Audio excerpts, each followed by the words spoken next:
You're watching Byline Wilmington on CBS 10 WILM.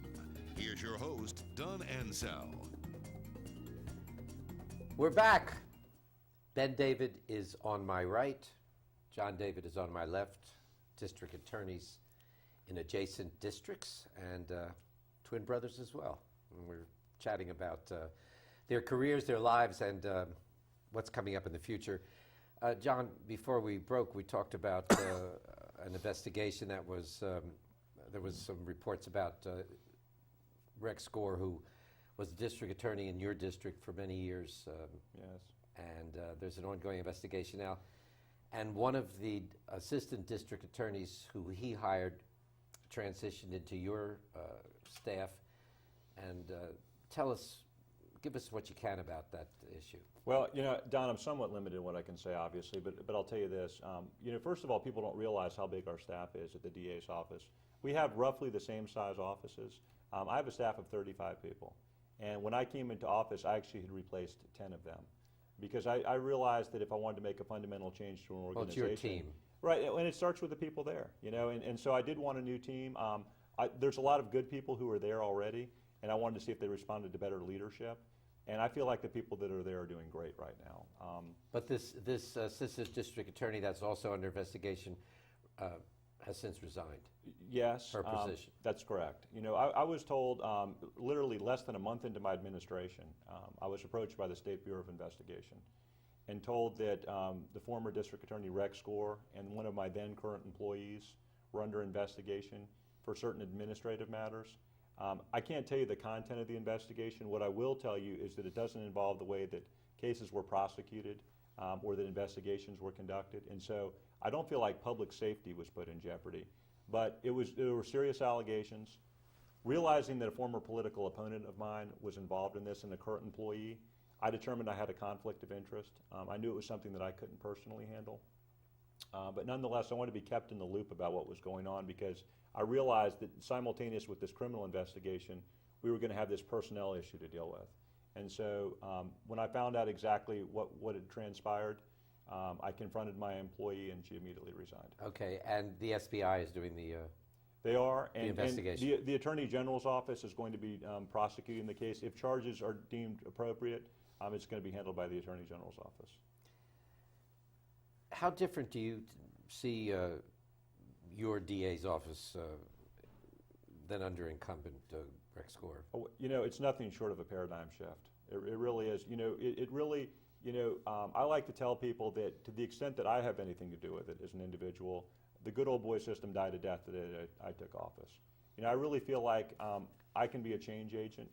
I'm only one person and I realize that, but it's not who I am, it's what I represent that I think is so important. There are people in this area who've been longing to live in a place where justice had more to do with what you did rather than who you are. And I think for too long in this area, justice has been a product of who your dad is or where you went to high school. And we're just trying to look at the facts and the law to be our guidepost as how justice should be given out rather than personal relationships. And Ben, you're in an interesting position now, as being the DA of a district that's worked with two different DAs in an adjacent district. And Rex Gore, the previous district attorney, was a fellow Democrat. How will things be different now from your perspective than they were? Well, first of all, you know, bad guys don't respect jurisdictional boundaries. And very frequently we had the dynamic where someone would be involved in a shooting, for instance, and go across the bridge to seek out medical treatment there instead of at New Hanover Regional Medical Center because they knew we'd be all over them at that hospital, or a car would be stolen in Wilmington and taken over to Columbus County. So just having everybody on the same page and know what they're doing is very important. You didn't have that with the previous administration? Candidly, not really. You know, that starts at the law enforcement side of things, and very few people know that Article 4 of Section 18 of our North Carolina Constitution makes the district attorney the top legal advisor for the area and needs to coordinate those resources. And I have 850 officers who I advise. And what this is allowing us to do now, that we have a close relationship obviously with each other, is to get these officers to start knowing each other. You know, we've always in my district met with officers on literally a monthly basis where everyone comes together at a lunch and says, where are we and where are we going? What are the new law changes? Things like that. we now have an opportunity to coordinate at a regional level these same resources. And So you'll have a real coordinated that's effort. right, because we have to respect jurisdictional boundaries within districts, and we plan to do that. I mean, I don't want anyone to think that I am in any way going into Brunswick, Bladen, or Columbus County. That's John's district, and we have a sovereign respect for that individual district. We are talking about sharing resources to the extent that if there's a drug trafficker in one area that's dealing in another, we have a united interest in going after that person. How different are the two districts? Well, you know, they're very they're different from one another, these districts, because, you know, Wilmington is actually in New Hanover County, the second smallest county of the 100 counties in North Carolina, and it's because of its geographically compact and it's an urban environment. It's very different than the rural areas of Columbus and Bladen. Brunswick was previously a rural area, but it's obviously gentrifying quite a bit. We have a lot of people retiring to the coast. There's 40 championship golf courses and 60 miles of coastline. So a lot of people are coming there. Yours is a larger district Geographically. Geographically, it's the size of Rhode Island, so it's huge, and it's quite a challenge for me to. I have offices in Elizabethtown, offices in Whiteville and Bolivia, and so just traveling around my district, I put on 1,000 miles in my first month.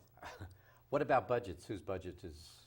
Well, mine's slightly larger because I have bigger staff. We have more people in the 5th district, and your assistant DAs, there's a complex formula for how many you get, but it has a lot to do with the year-round population, and you know, college students and tourists obviously make up a lot of this area as well. So I have a few more employees, and for that reason a little bit bigger budget, but it's all the same stuff, really. You have both been actively prosecuting cases. Yes. You're both going to continue to do that. Absolutely. You got to lead by example, and you have to set the tone from the top. You know, I would echo that. I think if you want to be an effective leader, you have to keep one foot in the courtroom and sort of be a field general. We're both very much in that mold of leading from the front. You know, we're not these brooding backroom types who are going to send our assistants in to do the heavy lifting. We really like to be the guy in the ring swinging for the fences, and I'm going to continue to do that as DA. And let's keep in mind, what we're talking about is not always the case that everyone hears about, the murder case or something like that that's high profile. I was in court yesterday, you know, running simple traffic tickets and handling probation matters, and that's a very important thing to do, to keep grounded with the people you represent and try to remember that every case is important. We have, in my district, about 75,000 cases a year that come through with simple traffic matters to first-degree murder. And your office, every case touches your office. That's right, and every case is important. And every yours. defendant deserves dignity and respect because they're presumed innocent, and every victim, that this might be their biggest moment, even if it's not the biggest case for the district, and so we try and involve ourselves in many of those. John, can I say something go about ahead. that? You know, because I'll tell you something. I think the thing that's really different about me and Ben is just our orientation and our emphasis. To us, it's not the criminal's justice system; it's the victim's justice system too. And that's really, you know, something that we're trying to trumpet around the state, is really a renewed emphasis on getting back to, you know, what the court system was designed to do, which is to vindicate victims' rights, to make them whole through the process. And, you know, we're very victim-centered in our approaches in the way that we run our offices. John, thank you for coming in. Absolutely. Did you come together? We didn't, but we're going to hopefully have lunch after this thing's over. Thank you so much. Thank you. Thank you. Ben and John David. Next week, violence in nightlife downtown Wilmington. We'll talk about it with the Chief of WPD, Ralph Evangelos, and Wilmington City Councilman Kevin O'Grady. That's next week here on Byline Wilmington. Thanks for joining us. Have a great week. Happy Valentine's Day. You've been watching Byline Wilmington on CBS 10 WILM. Join us every Sunday morning as we explore the issues that concern you.